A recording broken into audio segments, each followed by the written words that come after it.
Ang intense ng mga kaganapan ngayon sa abot kamay na pangarap sapagkat sa wakas nga ay maililigtas na si Don Pepe sa kamay ni Moira at ng mga tauhan nito. Dito nga ay matagumpay na napuntahan ng mga pulis ang hideout nila Moira at naitakas nila ang kawawang si Don Pepe. Samantala ay makakakuha nga agad ng tip si Police Officer Gonzaga kung saan nagtatago si Moira at ang mga tauhan nito.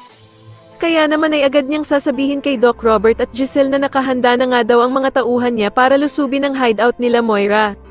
Sa kabilang banda naman matapos ngang makauwi ni Zoe sa kanilang hotel, ay isasagawa naman agad nila Moira at Balahaja ang plano nilang pagpatay kay Don Pepe.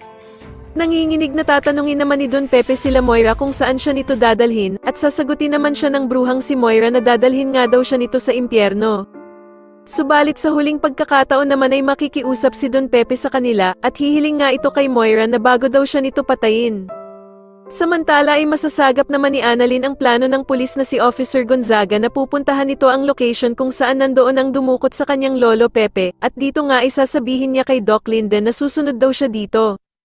Kaya naman ay alalang-alala na naman tuloy si Doc Linden sa balak ni Annalyn at sasabihin nga nito na wag na lamang daw siyang makisali dito at hayaan na lang ito sa mga pulis.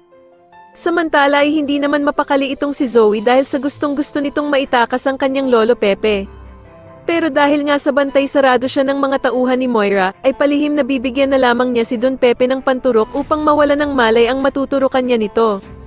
Dahil naman sa kabutihang loob ni Zoe, ay agad na magpapasalamat si Don Pepe at sasabihin nga nito na hindi niya daw dadawit si Zoe at ang ina nitong si Moira sa nangyaring pagdukot sa kanya.